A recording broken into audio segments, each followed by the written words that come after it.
எதிர்ப்பு சக்தியை கட்டுப்படுத்தும், ரத்த அழுத்தத்தை குறைக்கும், மன அழுத்தத்தை குறைக்கும், சர்க்கரை அளவை கூட ரத்தத்தில் வந்து கட்டுப்பாடாக வைக்கும். தாது உப்புக்கள் இருக்குது, vitamin A, B1, B2, B3, C இருக்குது.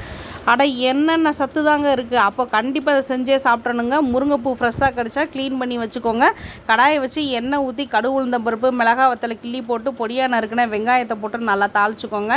இப்போ ஒரு பெருங்கடி அளவு பெருங்காயத்தூள் போட்டு நல்லா பொரிஞ்சதுக்கப்புறம் கண்ணாடி பக்குவம் வந்து வெங்காயமும் வந்ததுக்கப்புறம் நம்ம க்ளீன் பண்ணி வச்சுருக்க முருங்கைப்பூவை ஒரு 3 கைப்பிடி வந்து போட்டுக்கலாங்க. நல்லா கலர் மாறினதுக்கப்புறம் தேவையான அளவு உப்பு, நான் இன்றைக்கி பிங்க் உப்பு தாங்க போட்டிருக்கேன். ஒரு அரை டம்ளர் தண்ணியை ஊற்றி நல்லா கிளறி விட்டு ஓப்பன் பாட்டிலே வந்து நல்லா வேகட்டுங்க. இங்கிட்டு வந்து மிக்சி ஜாரில் சீரகமும் தேங்காயும் வந்து குறகுறப்பாக அரைச்சிட்டு வந்துடுவோம். லைட்டாக தண்ணி வற்றி பூவும் நல்லா வெந்ததுக்கப்புறம் இந்த தேங்காய் துருவலை போட்டு தண்ணியெல்லாம் நல்லா கிளறி விட்டு சூடான சாப்பாடில் போட்டு குழந்தைங்களுக்கு ஊட்டி விடுங்க. நீங்களும் சாப்பிடுங்க. அவ்வளோ சத்துங்க.